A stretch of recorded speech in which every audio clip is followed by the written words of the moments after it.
Hello, my name is Cynthia, and welcome to my flosstube channel.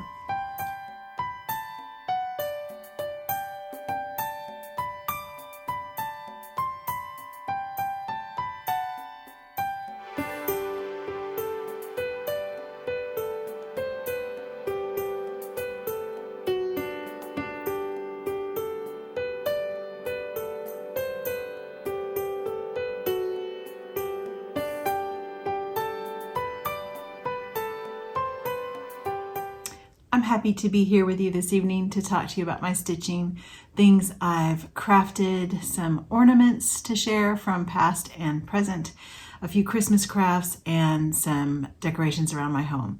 Thank you for spending time with me. I hope that you are doing well and having a good Christmas season. It's been a little hectic around here. As you can tell, this isn't my usual filming time.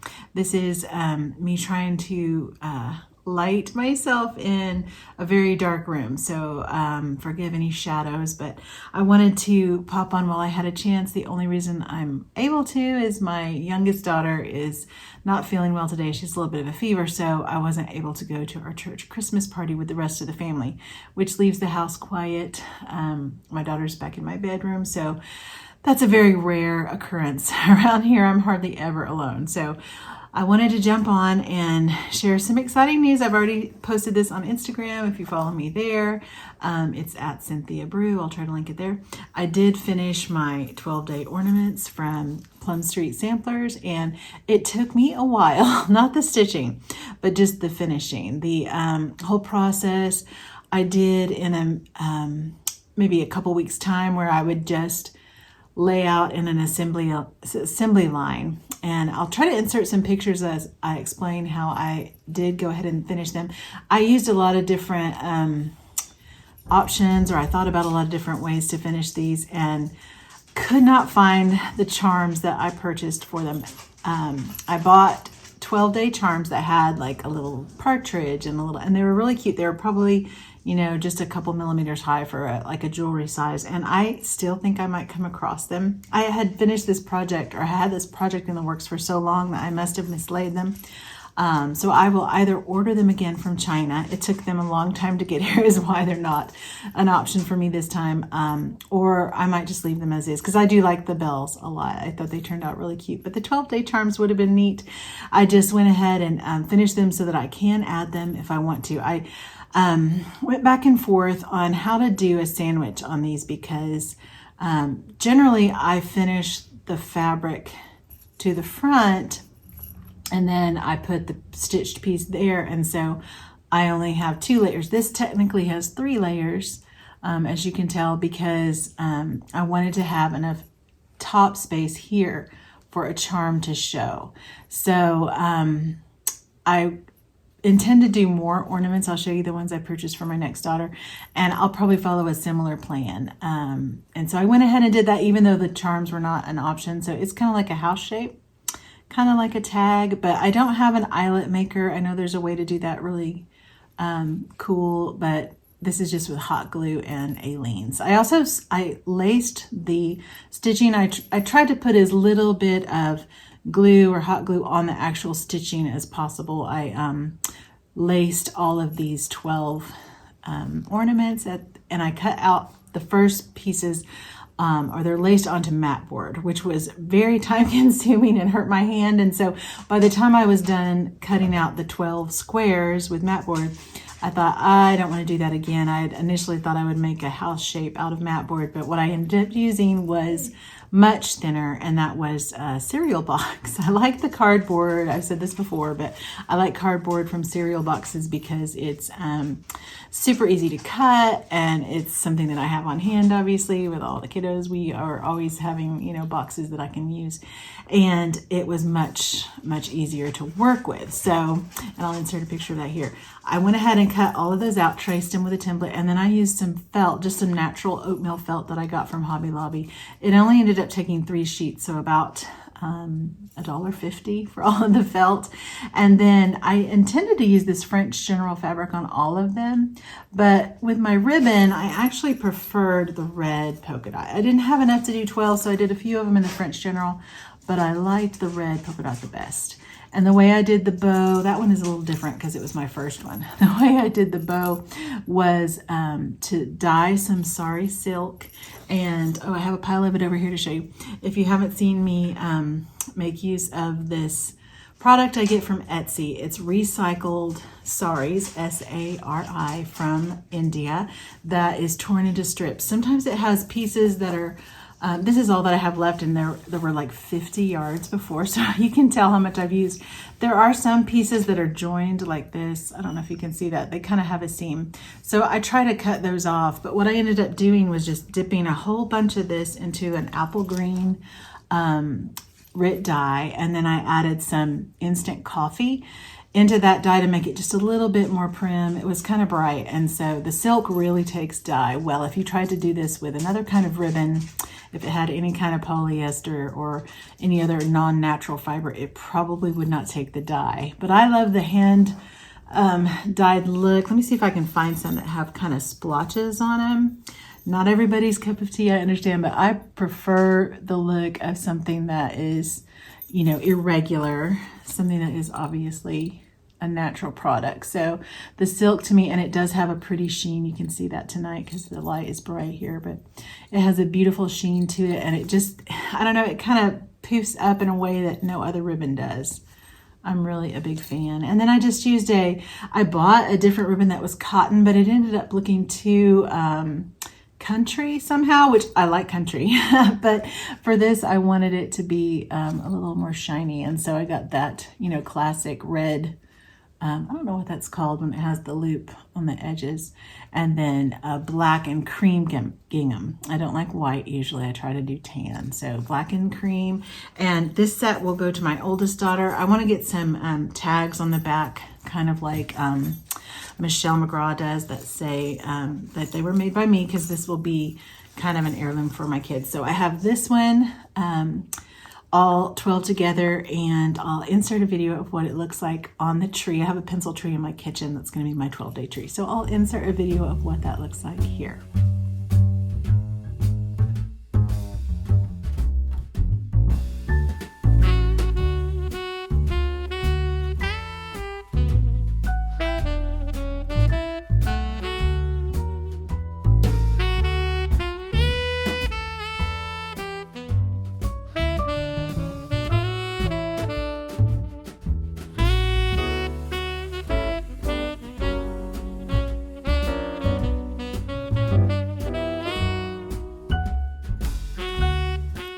One more thing with these, as a gift, I intend to put them in a box that I can store them in. So I'm going to go to Hobby Lobby tomorrow and see if I can't find like a flip top box to put tissue paper in and just store them in as a set from year to year. And that will be here at my house until my oldest daughter gets her own home, and then it will go with her. And like I said, I'll show you the one that I'm going to start for my second daughter in just a little bit. The other things I wanted to share, I had shown my Barbara Anna finishes in my last video, and sorry, this is kind of falling apart. I wanted to share just a few more finishes from Christmas. I don't have a ton of finishes, so these were done over the years. And then I have kind of an ornament parade I want to show of all the gifted ornaments and different ones I've made, and then a tour of some spots around my home. So it'll be a little bit shorter today, but I definitely wanted to pop on here before Christmas and wish y'all a Merry Christmas if you celebrate, and a good time with family as we take a break. So here is Brenda Gervais' freebie that she put out a couple years ago. I did not do the top piece that matches this because I wanted to display it on this little red gate that I got from a boutique online called now my mind is going blank. It's not Ipsy, that's the makeup place. It's kind of like that, but it's not available now. I mean, if you search online red metal display gate, you might find it. It came in several different sizes, and I've seen it in white and green, and I've also seen it in stores from time to time, but not anything recently. It's just a little display piece that I felt like lended itself well to a primitive stitch. And this is called Merry and Minty. I knew it would come to me. I know it's on Brenda Gervais' Facebook. So it has a few French knots on there and some kind of couching with the thread on top to make the string, and it's just a really cute piece. So I wanted to share that one because it is still available. I checked. And then another one, I can't always link things on Etsy because they don't always stay, but I think it's called Sticks and Stones. That might be the scarecrow I made. This was a cute Belsnickel Santa. I made 3 of these. One is still in my mom's house somewhere, but I gave another to a viewer. So this is the one I kept, and he's a favorite craft. I want to make more of these. I have the pattern still. It's such a simple pattern. You can tell it's just a shape with a little bit of sculpting on his nose with thread, and then his eyes are just Sharpie. And then this wool comes from Etsy. It's a real sheep wool from a shepherd. It kind of smells a little bit. My dog always tries to steal this, and my cats do. So I keep it kind of tucked away where they can't find it. She did get a hold of it. Dahlia did. It looks a little bit worse for wear, but I was able to glue its beard back on so that it's still looking cute. So that's a Belsnickel from Etsy. I'll try to link the pattern, but I know there were others on there. It's just a primitive piece. And then I wanted to show several ornaments that were gifted. I have them all on this metal tree from Hirschner's. I've shared this several times before. It goes from Halloween to Christmas to just whatever season I want it to be. That's why I got this black one, because it can go with any season. Here's a blackbird ornament. This was a gift in 2021 from someone in the Tudor Rose Sampler Guild when I was a member. And I'm not sure if this was from the stockings or if this is just some motifs. I think it was probably from a book, but it was beautifully stitched by a lady named Debbie. Very, very pretty. Another gift, I wanted to share another blackbird from my sweet friend Merritt. And this one had R for my mom's initial. So that was very, very sweet. And this finishing is just exquisite. Cording, I'm sure she made. And then there's the design. And I don't know if that's from a book or just a portion of it. I did a portion of a blackbird piece for my Tudor Rose Guild. But of course I gifted that, so I don't have it anymore. But it's fun to use motifs from blackbird. They work really well. This is one I designed for a class I taught at my church. And it was very simple, just some long stitches for the straw. Jesus is the reason. And I taught about 40 women how to cross stitch, or attempted to teach. I did see several that had finished it, and then we just did it in a hoop. I should have probably put some of them had paper. I think this was an extra, but I do like that little design, and it was fun to finish. I had another hoop design of a VW bug, but Dahlia ate it, and I need to re-hoop it because she was in her puppy phase and just... Okay, I'm back. I had a video storage problem. Apparently when I have been reading my Audible books, I hadn't been deleting the video, so they took up all the space on my phone. And I just got a message saying no more room, and it cut me off. So I cleared out all my Audible books. I was sharing my hoop that I taught a class with, and then I was going to show you this beautiful, I don't know what this is called, some kind of pinwheel design where you stitch that. I don't know how to do it. I just know it's really pretty. It was from a sweet subscriber friend from Kansas. And so I keep that one on my handmade box. And then the last one, or my handmade tree. And then the last one is this just little crocheted stocking from my friend Ginger at church. I'm pretty sentimental about gifts. So if someone gives me something, usually I will display it and think of it fondly. The last one, before I show you my little series here, and then we're almost done, this was from my friend Frankie. She sent me these patterns that she designed, and I think they're on her Etsy shop, A Wicked Stepmother, and it's a lot of really pretty scripting. I think she did hers in green and red, and I just did this one in black. It's just some pretty kind of backstitch letters, which I didn't know I could do. I haven't ever done those before, but they turned out really nice. And then I used a bunch of bells because it's about Sleigh Bells Ring. So, and it has some other carols. I meant to do more of them. I probably will. And I did a similar finish, kind of a gathered back and then felt. So that's a pretty one. And then here's the last, my favorite series I've done other than my 12 days. Now my 12 days is my favorite. This one was much smaller and I still think I'm missing one. No, here it is. There's 4.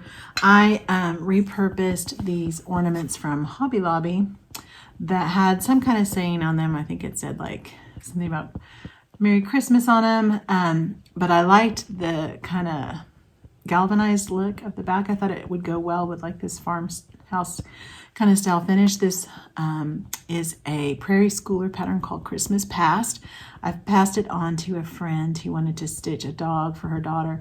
But I did 4 of them with oatmeal kind of or natural linen as a backdrop instead of the black that it is charted in. I also changed all the colors. I think a lot of these are like tan and I made them just more neutral like ecru and 3378. And my favorite red, probably Anchor 20 or maybe some Manor Red. So there's the rooster, and then here's a dove. And I'll try to remember, I used 2 different threads on that one. It's not a very good thread. I used ecru and I used the light mocha. What is that, 3365, 66? So that looks kind of cool. And then here's Santa. I changed him a lot. He looked more like the traditional Prairie Schooler Santa, but I made him out of Manor Red. And I like his lantern. And then here's Dahlia. I put this on my Instagram story. I actually stitched this 2 months before we rescued Dahlia. And it was in brown and tan on the pattern. So making it look like her was so funny because I didn't even own her yet. But that is a favorite as well. So those are some ideas of finishing some pre-existing ornaments. I think these were like $2 a piece at Hobby Lobby, maybe a little less on a sale day, but they worked really easily to be able to just put a little bit of batting and push those in. And like I said, I'll try to, or if I didn't finish my thought, sorry, I'll try to link the video where I show myself finishing these kind of from an aerial video. So those are all of the homemade ornaments that I have. It's not a ton, and I hope to stitch more in the future. Let me show you the patterns I found over the last couple weeks. I've purchased a new 12 Days of Christmas pattern from Satsuma Street for Sophia. I watched Jenny, the Long Dog Stitcher, stitch these multiple times for her nieces and nephew. I think she's done it like 6 times or 4 times. Many times over. So I said, well, if Jenny can do it, I can do it. And these colors really speak more to Sophia. In fact, I did show this to her because I wanted to make sure she liked it. And she said, just add lots of pink, Mom. And I was like, okay, so I'm going to have to get some fuchsia floss and change some of those reds to fuchsia. But I'm doing that on a gray fabric with a similar finish to this, but it'll probably be on something like polka dotted or something more like Sophia's bright cheery style. And the other thing I picked up, and I think I got this on Black Friday, and maybe I don't know if I've filmed since Black Friday. This was on sale, Chestnut Junction. It's already so cheap. Maybe I didn't even get it on sale. It's already a sale price, like $1.99, I think. And this just made me smile. It's a Arabelle angel made out of muslin with paint, some wool yarn hair, instant coffee, and just some basic supplies. And I like to add to my primitive Valentine collection. Since primitive Valentine is not something you see in stores, I like to make my own. I probably won't make this pink, to be honest. It'll probably be red or maybe even just cream colored, but I just like the idea of having maybe a collection of these. I thought that was so cute. I don't remember the lady's name that does Chestnut Junction, but I've done so many of her patterns. I think she's just so talented. And another talented friend, Melissa of Pinker and Pumpkin Quilting. I pulled these out because I wanted to do some snowman embroidery. I have a thing for snowmen, and I was feeling sort of funny about it, like, gosh, there's never snow here. My kids don't even know about snowmen. But, you know, this is more for me because growing up, I always made snowmen. I even built an igloo with a neighbor when I was really small. It was on the front page of the paper, the Wichita Eagle Beacon, probably in 1980. So to me, this is my childhood. So I wanted to do some winter embroidery with snowmen, and I'll be sharing some more snowman plans and more of the hutch that I'll probably put a little sneak peek of. Lots more winter stitching planned. I don't intend to do a video on plans per se because I always make all these grand plans and don't go through with them. So this time I'm thinking, My only plan is I want to touch every whip this year, and there are close to 50. So it's going to take some doing, as my grandmother would say. But I have a plan with just touching it for a few days and then getting through them in a month's time. So that'll be more for me to show to you, and also for me to reevaluate. Do I love this project? Do I still want to continue? Most of them, I'm pretty sure I do. But I want to put some progress in on several and being a little bit more intentional with it versus, setting I have to do 5 hours. I need to touch them. So I'm going to be sharing more hopefully in the near future. And I do have some Adam and Eve finishes that are close. They weren't quite ready, and I wasn't going to make them before Christmas with all the hubbub and busyness. I didn't want to stress about that. So thank you for sharing your time with me, for seeing what I'm up to, for being such a kind follower and subscriber and encourager to me. I pray that your season is bright and merry and that you enjoy your family. Or if you're away from family, that you remember that Jesus loves you so much. And as I end all of my videos in the book of Psalms, chapter 91, verse 17, it says, "May the favor of the Lord our God be upon us and establish the work of our hands." Merry Christmas.